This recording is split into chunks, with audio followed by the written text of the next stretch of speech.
Et bienvenue dans cette nouvelle vidéo, j'espère que tu vas bien, j'espère que tu as la forme. Écoute, en ce moment on a plein de résultats trimestriels et annuels qui tombent donc pour l'année 2025, pour les Q4 2025. Et c'est très intéressant. Moi je suis un peu ça parce que sur les entreprises que je détiens, forcément il faut lire un peu tout ça, c'est important. Et là-dessus, ça me fait beaucoup rigoler parce que on voit beaucoup d'analystes, toujours les mêmes, hein, les analystes, les commentateurs, les machins. Tu vois beaucoup ça sur Internet. Oui, tel analyste a relevé son objectif de cours, j'en sais rien moi, de cours de cette action de 230 à 240, tu vois, euros ou dollars, peu importe. Et donc les mecs réagissent, ils réagissent après les trucs, tu vois, où ils te donnent des analyses complètement débiles, enfin pas débiles. Attention, il y en a qui disent des choses intelligentes des fois, mais et ça me fait rire parce que quand tu possèdes des boîtes exceptionnelles, quand tu as des business, quand tu as dans ton portefeuille des business incroyables, t'en as rien à foutre que tel analyste relève son objectif de cours de 20 ou 30 euros en fait sur l'action. T'en as rien à foutre en fait. Ça n'a tellement aucun sens. Par exemple, tu vois, moi j'ai acheté Duolingo. Bon, on pense que ce qu'on veut de la boîte, mais je pense que c'est une boîte incroyable. Ok. Demain, il y a un analyste. Bon, pour ceux qui ne connaissent pas le dossier, l'action Duolingo, elle a perdu je sais pas combien de pourcents. Ok, elle était à son plus haut. Je crois que c'était 550, 500, un truc comme ça, 550 balles. Peut-être plus, je sais plus. Et maintenant, elle doit être à 150 euros, tu vois. Donc elle a perdu, elle a perdu bien comme il faut, tu vois. Elle a commencé, en fait, c'est même pas elle a perdu, elle a fait du saut en parachute l'action. Tu vois, elle est montée dans un avion, elle s'est envolée très haut. Et d'un coup, hop, elle s'est arrêtée, elle a décidé de sauter de l'avion avec un parachute. Ou sans parachute d'ailleurs, elle a fait une chute libre. Et moi j'ai acheté Duolingo quand quand la grosse chute était terminée. C'est ce que je pensais, d'accord. C'est ce que je pensais. À date, donc je crois que j'ai acheté Duolingo à 170 ou 180 euros, un truc comme ça. Et là à date, j'ai regardé hier ou avant-hier, je suis à moins 25%, je crois, même plus, je crois, même moins 27%. Je vous mettrai les screens de mon portefeuille.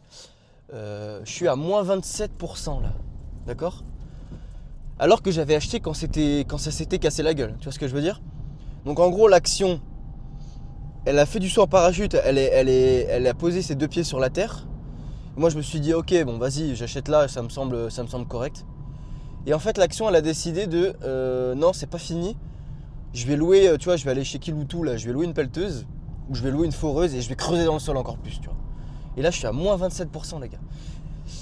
Dites-vous que moins 27% sur une action comme, j'en sais rien moi, Apple ou Amazon ou peu importe, c'est un séisme, tu vois, c'est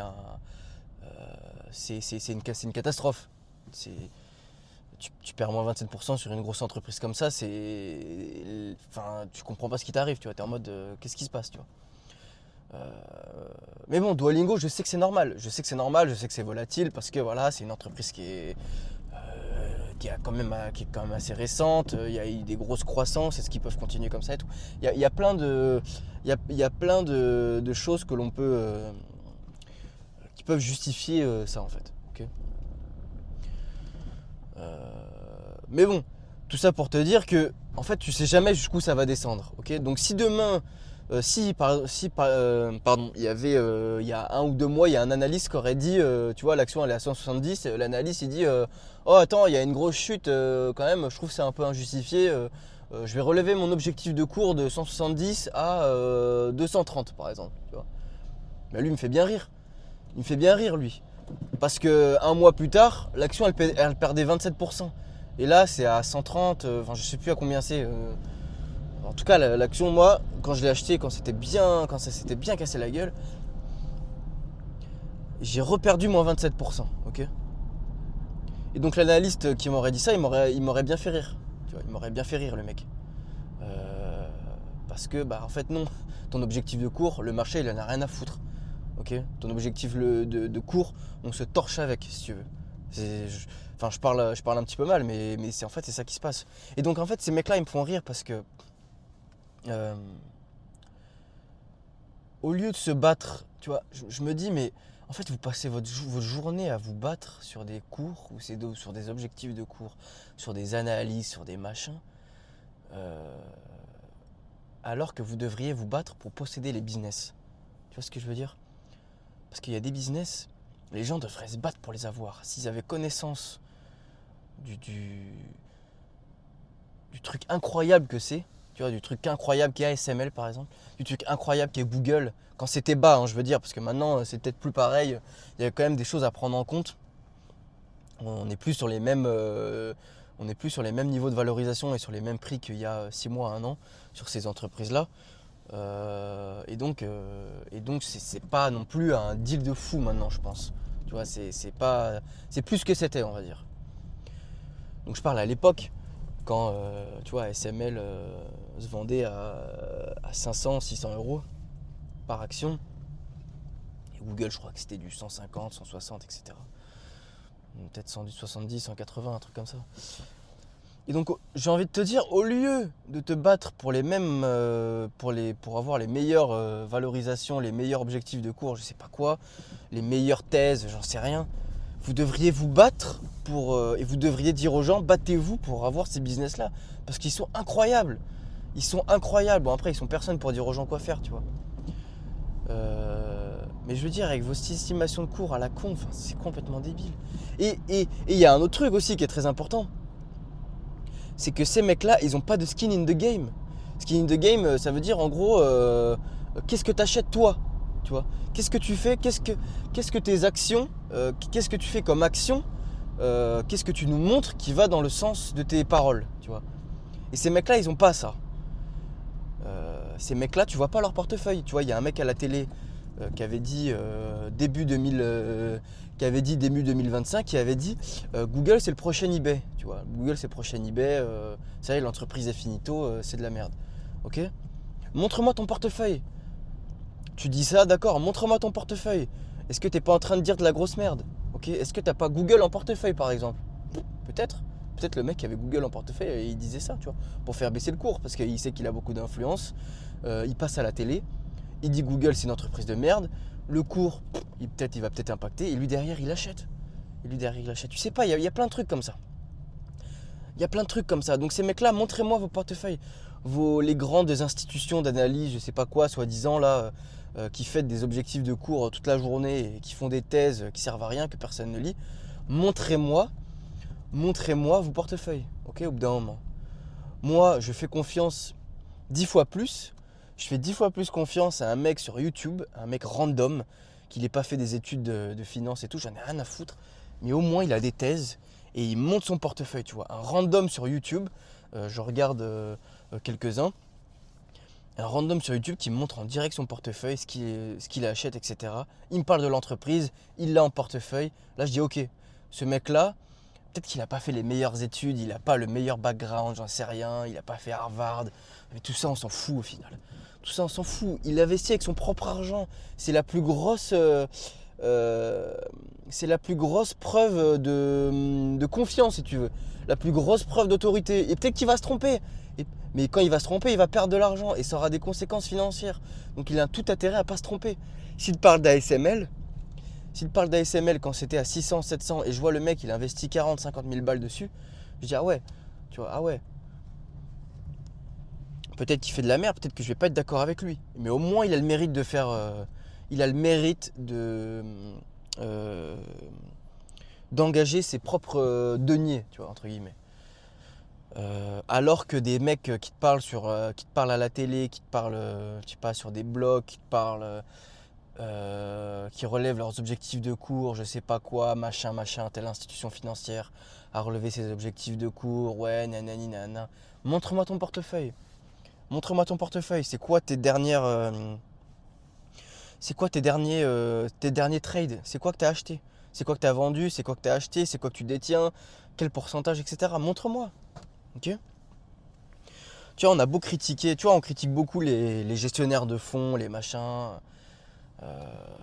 Ouais, ils font moins bien que le marché, nanani, nanana, c'est mieux d'acheter des ETF, etc. Mais au moins eux, quand tu atteins une certaine taille, tout est public. Hein. Tu vas sur Dataroma, tu vas dans la catégorie Super Investors et tu vois les mouvements du marché. Bon, tu les vois quelques semaines ou quelques mois après, je crois. C'est pas instantané, tu vois. Mais au moins ça a le mérite d'exister. Et c'est public. C'est public. Les mecs ont du skin in the game. Les mecs investissent. Bon, il n'y a pas leur propre argent. Il n'y a pas que leur propre argent. Il y a aussi l'argent de ceux qui prennent part à leur fonds, tu vois. Mais au moins c'est public. On peut voir ce qu'ils font. Tu vois, tous ces analystes à la con qui passent à la télé, tous ces mecs là. On sait pas ce qu'ils font, ces mecs là. Ces mecs là, on sait pas ce qu'ils font. Ils nous parlent de trucs et tout. Je sais pas ce que tu fais. Je sais pas ce que tu fais, frérot. Donc au bout d'un moment, arrête de dire n'importe quoi. Et voilà ce que je voulais dire pour vous. C'est en fait, au lieu de vous concentrer sur les objectifs de cours, sur les trucs à court terme, en fait, concentrez-vous sur la boîte. Vous voyez que c'est des boîtes incroyables. Je prends toujours les mêmes exemples parce que ces boîtes-là, elles ont bien marché pour moi. ASML, Google, etc. Putain, pour acheter Google, il fallait de... En vrai, c'est pas pour me la péter, mais il fallait des tripes parce que tout le monde disait que Google était mort.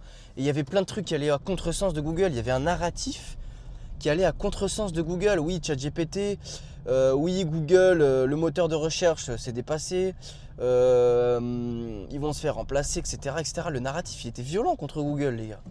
Il était violent. Google n'était pas du tout aimé par le marché. Et donc c'est ça le plus important, c'est l'entreprise. C'est l'entreprise.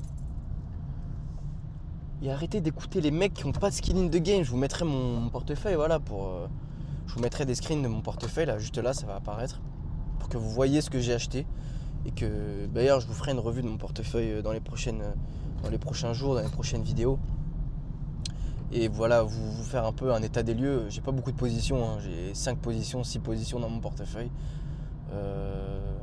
Et je vous montrerai tout ça pour aller dans le sens de ce que je suis en train de dire justement.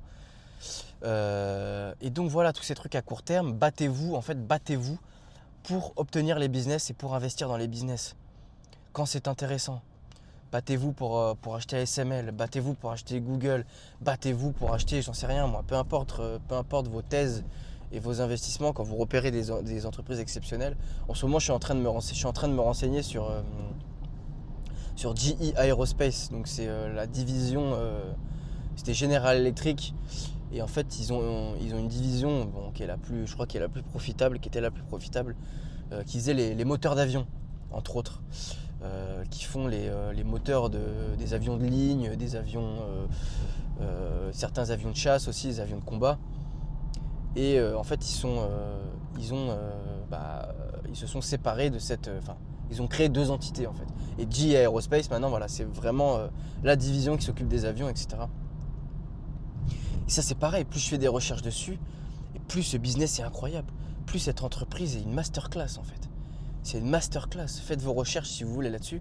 En tout cas, moi, je suis en train de faire... Là, j'hésite à me positionner, mais je trouve que...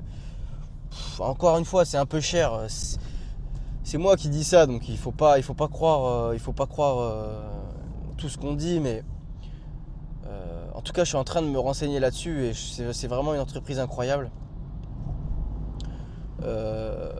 Et donc je vais peut-être me positionner prochainement, on verra. Et en tout cas, quand je le ferai, je vous le dirai, ça c'est sûr. Je vous le dirai. Mais voilà, si vous repérez des business incroyables, etc., et bah, quand il y a des opportunités de les obtenir et de rentrer dedans, rentrez dedans. Arrêtez d'écouter tous ces mecs qui vous disent n'importe quoi et qui n'ont pas de skin in the game, qui investissent pas dans les trucs, vous voyez pas leur portefeuille, etc. Attention, ils peuvent dire des trucs intéressants hein, pour certains. Hein. Je dis pas le contraire. Hein. Il y en a qui disent des trucs intéressants. Mais encore une fois, montre-moi les preuves de ce que tu dis. Montre-moi ce que tu fais derrière. Ok ? Montre-moi ce que tu fais derrière. Et donc voilà, je pense que plutôt que se battre pour avoir les meilleures estimations à court terme et les meilleurs objectifs de cours, je sais pas quoi, toutes ces conneries là, On devrait plutôt se battre pour détenir les business quand ils sont incroyables. Voilà. Je pense que c'est ça, le seul truc que tu as envie de faire en bourse, c'est de détenir le business. Ok, tu n'as envie de rien faire d'autre. C'est tout ce que tu as envie de faire. C'est détenir le business. Ok, à une valorisation qui est quand même voilà, qui est raisonnable. Ok, qui est raisonnable. Et donc voilà, je pense que c'est le seul truc qui est important. C'est le seul truc qui est important, c'est de se positionner à un moment ou à un autre. C'est arrêter de parler pour rien, de faire des trucs qui servent à rien, etc. Au bout d'un moment, le truc que tu as envie de faire, c'est posséder et c'est de détenir. Voilà. Voilà les gars, n'hésitez pas à me dire ce que vous pensez de ça. N'hésitez pas à me dire dans les commentaires, n'hésitez pas voilà, à liker, vous abonner à la chaîne. Ça fait vraiment plaisir. Et donc voilà, je vous dis à la prochaine dans une autre vidéo. Allez, salut, ciao ciao.